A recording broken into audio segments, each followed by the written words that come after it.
안녕하십니까. 이번 발표를 진행하는 석사과정 김준엽입니다.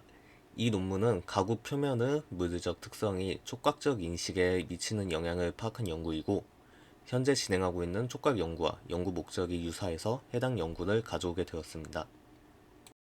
이 논문은 2020년 5월 Experimental Brain Research에 게재된 논문으로 해당 저널의 임팩트 팩터는 2.3이고 뉴로사이언스의 Q2에 해당하는 저널입니다. 먼저 연구 배경 소개드리겠습니다. 인간의 촉각 감지 시스템은 매우 정교합니다. 우선 우리는 나노미터 단위의 차이도 감지할 수 있는 놀라운 촉각 민감도를 가지고 있습니다.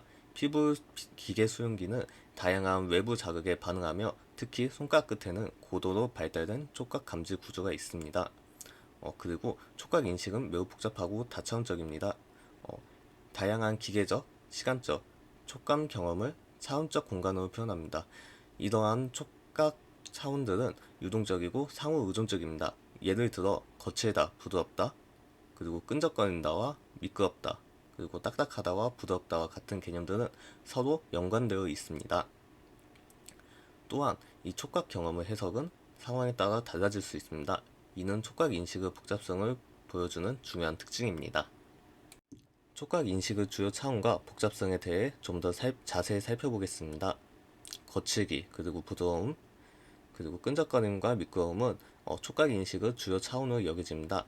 하지만 이러한 차원들 사이의 상호작용과 그들의 이 물리적 특성에 대한 연구는 아직 부족한 실정입니다.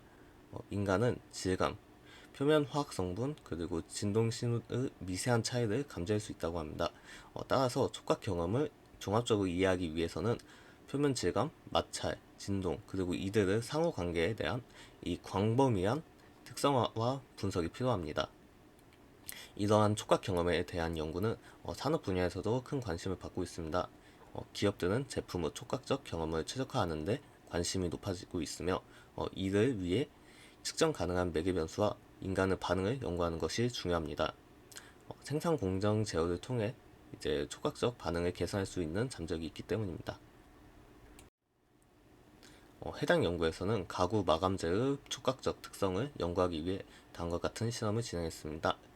먼저 다양한 가구 마감재의 촉각적 유사성과 선호도에 대한 실험을 수행했습니다. 이를 통해서 사람들이 어떻게 다양한 표면을 인식하고 평가하는지 이해하고자 했습니다. 다음으로 물리적 특성과 인간의 인식 사이의 관계를 분석했습니다. 이를 위해 거칠기, 마찰, 접착력, 강성, 열적 특성 등 다양한 매개 변수를 측정했습니다. 이러한 실험 목표는 이제 가구 산업에서 촉각 인식과 물리적 특성 간의 연관성을 이해하는 것이었습니다. 이를 통해 해당 연구자들은 가구 표면의 촉각적 경험을 어떻게 설계하고 계산할 수 있는지에 대한 통찰을 얻고자 했습니다. 이제 연구에서 사용된 자극물, 즉 샘플에 대해 살펴보겠습니다. 연구자들은 가구 산업에서 사용되는 다양한 표면 처리를 대표할 수 있는 총 18개의 가구 표면 마감 샘플을 준비했습니다. 이 샘플들은 다음과 같이 구성되었습니다. 먼저 두 종류의 엠보싱 코팅 패턴, 그리고 다섯 종류의 홀, 그리고 세 종류의 천연 목재, 그리고 이제 두 종류의 오일 처리된 목재, 그리고 여섯 가지 조합의 이제 프라이머와 탑코트로 된 재질을 준비했습니다. 이 샘플들은 질감, 표면 코팅 구성, 그리고 색상, 광택 등에서 이제 다양성을 가지고 있었습니다. 이는 소비자들이 가정용 가구 제품을 선택할 때 접할 수 있는 다양한 표면을 대표할 수 있도록 선정되었습니다. 다음으로 촉각적 마찰을 측정한 방법에 대해 설명드리겠습니다. 연구팀은 포스보드라는 장비를 사용했습니다. 이 장비는 수평과 수직 방향의 하중을 측정할 수 있는 로드셀이 장착되어 있습니다.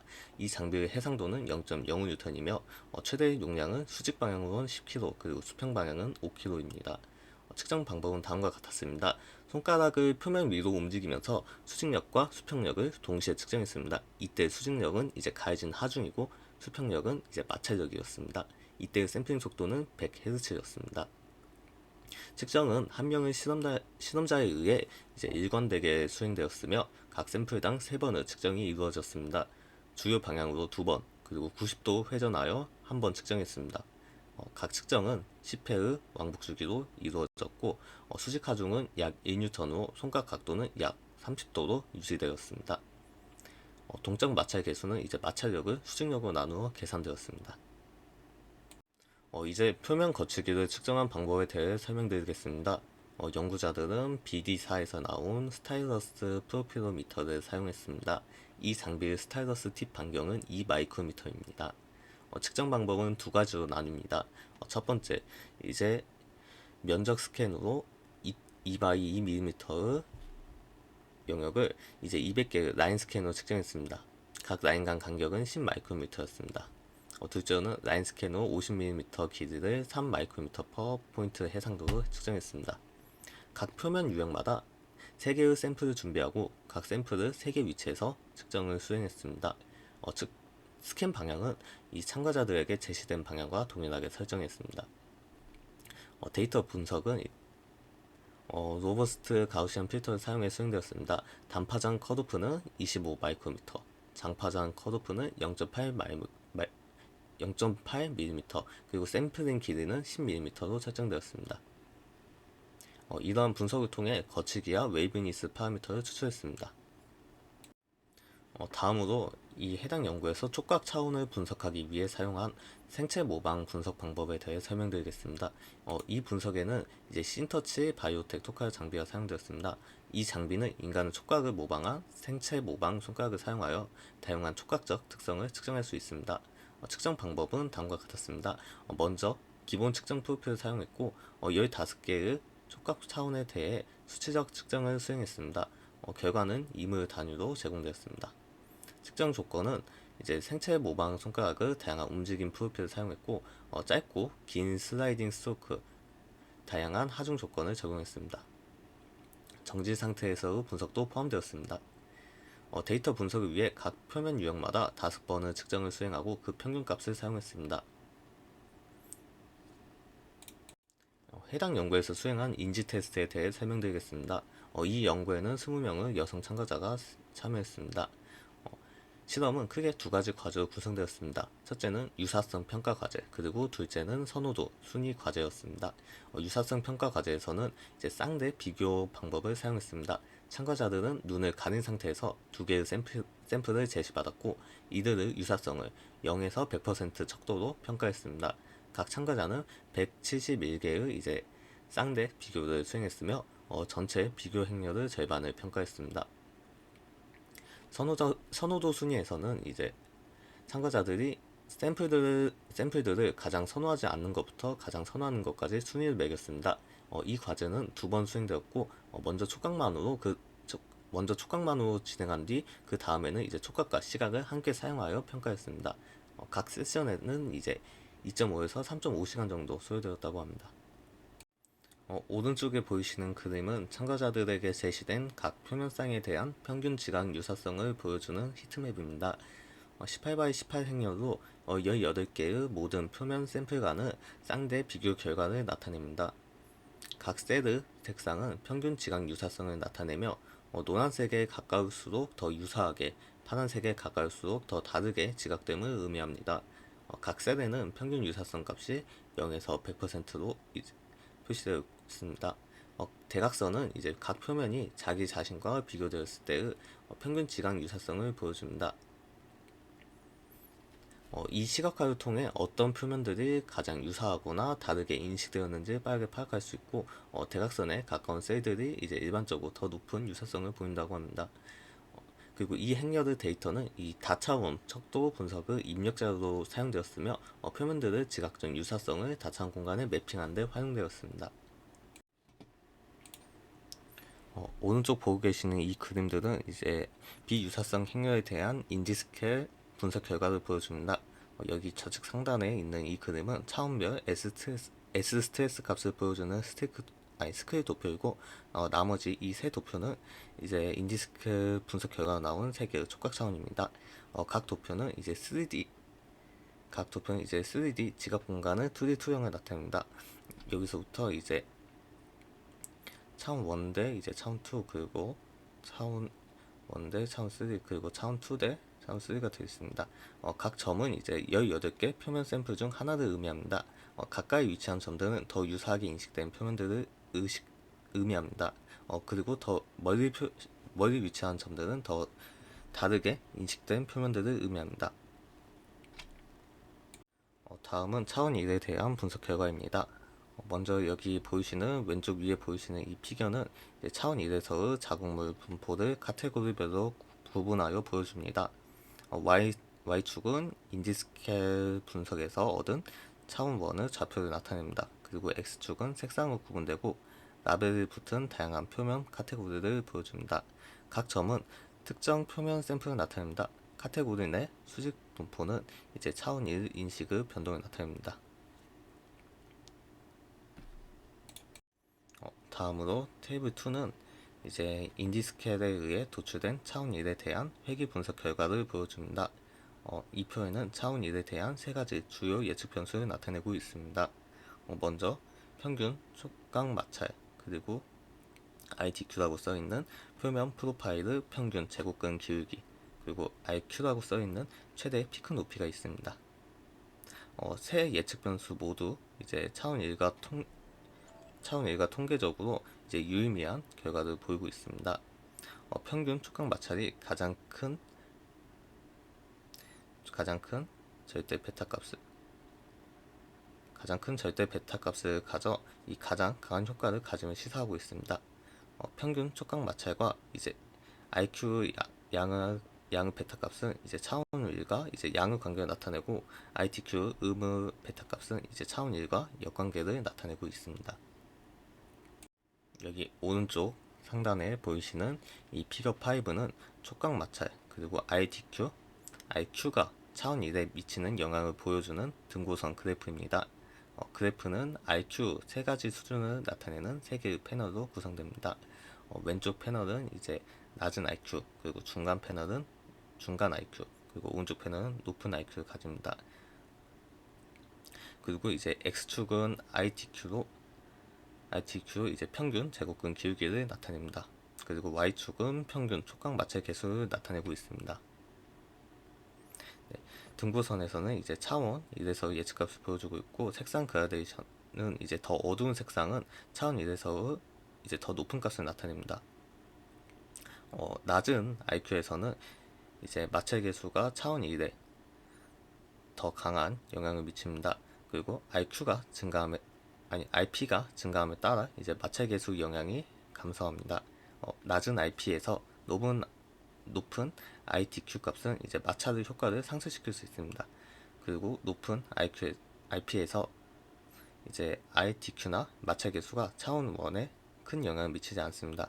이 그래프는 이 촉각 인식에서 표면 거칠기 매개 변수와 마찰 간의 복잡한 상호작용을 보여주고 있습니다. 오른쪽 아래에 보고 계시는 그림은 이 모든 촉각 자극물에 대한 평균 촉각 마찰 개수와 최대 피크 높이 RP 간의 이제 관계를 보여주고 있습니다. X축은 최대 피크 높이인 RP이고 단위는 마이크로미터입니다. 그리고 Y축은 평균 촉각 마찰 개수입니다. 이 각 점은 서로 다른 표면 샘플을 나타내고 있습니다. 해당 그래프에서 알 수 있는 내용은 RP와 촉각 마찰 간 직접적인 성형관계가 없고, 광택폭이 이제 높은 촉각 마찰을 보이고, 높은 RP 영역에 있는 이제 천연 목재는 이제 가장 낮은 촉각 마찰을 가집니다. 그리고 중간 RP 자극물은 RP 증가에 따라 마찰이 약간씩 점진적으로 증가합니다. 이 그래프는 표면 거칠기와 촉각 마찰 간의 복잡한 관계를 보여줍니다. 마찰이 거칠기뿐만 아니라 재료 특성에도 의존함을 강조하고 있습니다. 왼쪽 위의 이 피겨는 차원 2에서의 자국물 분포를 카테고리별로 구분하여 보여주고 있습니다. Y축은 인디스케일 분석에서 얻은 차원 2의 좌표를 나타내고 있습니다. 각 카테고리 내 자극물들의 그룹화 경향을 보여주고 있고, 수직 위치는 이제 차원 2의 지각 공간에서 상대적 순위를 나타내고 있습니다. 테이블 3는 인디스케일에 의해 도출된 차원 2에 대한 회귀 분석 결과를 보여주고 있습니다. 차원 2에 대한 두 가지 주요 예측 변수를 나타내고 있고, WKU, 그러니까 웨이브니스 프로파일 첨도, 그리고 여기 아래 보이시는 거는 이제 진동 강도 측정 값입니다. 여기 픽값과 이제 베타 값을 보시면 두 예측 변수 모두 차원 2와 통계적으로 유의미한 관계를 보이고 있는 것을 볼 수 있고, KU가 이제 더 큰 절대 베타 값을 가져 차원 2에 더 강한 영향을 미침을 시사하고 있습니다. 그리고 두 예측 변수 모두 음의 베타 값을 가져 차원 2와 역관계를 나타냅니다. 이 매길 변수들이 차원 2 분포를 가장 잘 설명한다고 해당 논문에선 언급하고 있습니다. 여기 오른쪽 위에 보이시는 그림은 이제 웨이브니스 프로파일 첨도, 그리고 진동 강도 측정값, 이 두 값이 이제 차원 2의 분포에 미치는 상대적 영향을 보여주는 등고선 그래프입니다. X축은 이제 웨이브니스 프로파일 첨도를 나타내고, Y축은 이제 진동 강도 측정값을 나타냅니다. 그리고 이 등고선은 차원 2에서의 예측값을 보여주고 있습니다. 색상 그라데이션에 따라 더 어두운 색상은 차원 2에서 더 높은 값을 나타내고 있습니다. 이 두 값 모두 이제 차원 2 값과 역관계를 가지고 두 매개 변수 감소는 차원 2 값의 증가로 이어집니다.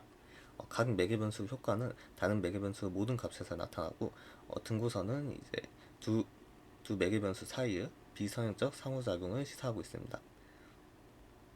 이 그래프는 이제 웨이브니스 프로파일 특성과 진동 강도가 어떻게 상호작용하여 차원 2의 촉각 인식에 영향을 미치는지 보여주고 있습니다. 다음은 차원 3에서의 결과입니다. 왼쪽 위에 보이시는 이 그림은 이제 차원 3에서의 자극물 분포를 이 표면 카테고리별로 보여주고 있습니다. Y축은 인지스케일 분석에서 얻은 차원 3의 이 좌표를 나타내고, X축은 색상으로 구분되고 라벨이 붙은 다양한 표면 카테고리를 보여주고 있습니다. 여기서는 이제 천연 목재인 연한 녹색이 이 차원 3에서 높은 값으로 이제 두드러지고, 이 강한 이 엠보싱 코팅도 이제 높은 값을 보여주고 있다고 합니다. 그리고 이 다른 카테고리들은 대체적으로 차원 3에서 이제 낮은 값을 이제 군집을 이루고 있다고 합니다. 그리고 이 그래프는 이 천연 목재 표면은 독특한 지각적 특성을 강조하고, 차원 3이 이제 천연 제도 특성과 이제 관련될 수 있음을 시사한다고 합니다. 여기 왼쪽 아래의 테이블 4는 인지스케일에 의해 도출된 차원 3에 대한 회귀 분석 결과를 보여주고 있습니다. 차원 3에 대한 세 가지 주요 예측 변수를 나타내고 있고, 먼저 이 값은 이제 손가락에서 열이 빠져나가는 속도 측정 값이고, 여기 RTQ는 표면 프로파일의 이 평균 제곱근 기울기입니다. 그리고 여기 RSM은 프로파일 요소의 이 평균 폭입니다. 각 예측 변수 모두 이제 차원 3과 통계적으로 이제 유의미한 관계를 보입니다. 그리고 이제 손가락에서 열이 빠져나가는 이 속도 측정값, 그리고 이 RSM은 이제 둘 다 이제 음의 베타 값을 가져 차원 3과 역관계를 나타냅니다. ITQ는 양의 베타 값을 가져 이제 차원 3과 양의 관계를 가지고 있습니다. 이 베타 값의 크기를 볼 때 이제 열이 빠져나가는 이 속도, 이 값이 이제 차원 3과 이제 가장 강한 영향을 미치는 것으로 보입니다. 오른쪽 위의 그림은 이제 TCO 세 수준에서 RSM과 RTQ가 차원 3에 미치는 상대적 영향을 보여주고 있는 등고선 그래프입니다. 그래프는 이제 서로 다른 TCO 수준을 나타내는 세 개의 패널로 이렇게 구성되어 있습니다. 왼쪽이 이제 낮은 거, 그리고 가운데가 중간, 그리고 오른쪽이 높은 TCO 값입니다. 이 등고선은 이제 차원 3에서 예측값을 보여주고 있습니다. 보통 이제 RSM의 감소와 RTQ 증가는 이제 차원 3에서 더 높은 값과 관련되어 있습니다. 그리고 낮은 TCO 값은 더 높은 차원 3의 값에 해당합니다. 이 그래프는 이 천연 목재와 더 유사한 표면이 더 낮은 RSM, 그리고 더 높은 RTQ, 그리고 더 낮은 TCO를 가짐을 시사하고 있습니다. 다음으로 촉각만으로 이루어진 선호도 순위 결과에 대해 살펴보겠습니다. 오른쪽에 보이시는 건 이제 회귀 분석 결과입니다. 이 분석은 이제 촉각적 선호도에 의해 영향을 미치는 주요 예측 변수를 보여주고 있습니다. 예측 변수는 아까 말씀드린 이제 TCO, 그리고 IP는 이제 최대 피크 높이를 나타내고 있습니다. 그리고 이제 평균 촉각 마찰이 있습니다. 이 각각의 변수를 살펴보자면 먼저 TCO는 이제 베타 값이 0.18로 양의 관계를 나타내고 이는 열이 빨리 빠져나갈수록 이제 즉 표면이 차갑게 느껴질수록 선호도가 높아짐을 의미합니다. 그리고 RP입니다. RP는 이제 베타 값이 마이너스 0.368로 이제 의무관계를 보이고 있습니다. 이는 표면은 최대 피크가 낮을수록 그러니까 즉 표면이 더 매끄러울수록 선호도가 높아짐을 의미하고 있습니다. 그리고 평균 촉각 마찰입니다. 이건 이제 베타 값이 마이너스 0.559로 이 가장 강한 의무 관계를 보이고 있습니다. 이는 마찰이 낮을수록 선호도가 높아짐을 의미하고 있습니다. 이 모든 예측 변수는 이제 통계적으로 매우 유의미한 결과를 보이고 있습니다. 이 결과는 사람들이 촉각적으로 표면을 평가할 때 차갑게 느껴지고 매끄러우며 마찰이 적은 표면을 선호하는 경향이 있음을 시사하고 있습니다. 이는 가구 표면 디자인에 있어 중요한 시사점을 제공한다고 합니다. 이제 촉각만을 사용한 탐색과 시각과 촉각을 함께 사용한 탐색에서의 선호도 결과를 비교하겠습니다. 아래 보이시는 그림은 이제 두 개의 막대 그래프로 이루어졌는데 왼쪽의 그래프는 이제 시각과 촉각을 함께 사용한 탐색 결과, 그리고 오른쪽의 그래프는 촉각만을 사용한 탐색 결과를 보여주고 있습니다. 여기서 이제 X축은 평균 선호도 점수를 나타내고 점수가 높을수록 이제 더 선호되는 것을 의미합니다. 그리고 Y축은 다양한 표면 샘플을 나타내며 이제 각 샘플은 라벨로 표시되어 있습니다. 각 막대는 이제 특정 표면 샘플을 나타내며 색상으로 표면 유형을 구분할 수 있는데 두 그래프 모두 가장 선호되는 표면부터 가장 덜 선호되는 표면 순으로 정리되어 있습니다.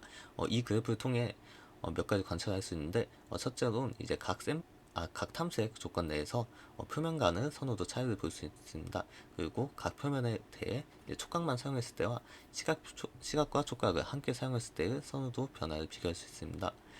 일부 표면의 경우 이 시각 정보가 추가되었을 때 선호도가 극적으로 변화했습니다. 이는 시각 정보가 표면 선호도에 큰 영향을 미칠 수 있음을 시사하고 있습니다. 이러한 결과는 이제 가구 디자인에 있어 촉각적 특성뿐만 아니라 시각적 특성도 매우 중요하다는 걸 보여주고 있습니다. 그러니까 이제 소비자의 선호도를 정확히 예측하기 위해서는 다감각적 접근이 필요하다는 것을 시사하고 있습니다. 마지막으로 이 연구 주요 결론을 요약해 보겠습니다. 첫째로 이 연구는 가구 표면의 촉각적 인식에 초점을 맞추어 18개의 다양한 표면 샘플과 20명 참가자를 대상으로 이제 실험을 진행했습니다. 연구팀은 마찰, 거칠기, 열 특성 등 다양한 물리적 특성을 분석했습니다. 이를 통해 표면의 객관적인 특성과 주관적인 인식 사이의 관계를 이해할 수 있었습니다. 인지 스케일 분석을 통해 이제 세 가지 주요 지각 차원을 확인했습니다. 이는 미끄러움, 단단함, 그리고 표면 질감의 복잡성으로 해석될 수 있습니다. 이 결과는 이제 사람들이 표면을 평가할 때 고려하는 주요 요소들을 보여주고 있습니다. 촉각적 선호도 분석 결과 사람들은 차갑게 느껴지고 이제 매끄럽고 마찰이 적은 표면을 선호하는 경향이 있음을 확인했습니다. 촉각만을 사용한 탐색과 이제 시각과 촉각을 함께 사용한 탐색에서 선호도 차이를 비교했는데 이를 통해 시각 정보가 표면 선호도를 크게 변화시킬 수 있음을 확인했습니다. 그리고 이제 천연 목재 표면이 가진 독특한 지각적 특성도 확인했습니다. 이상으로 발표 마치겠습니다.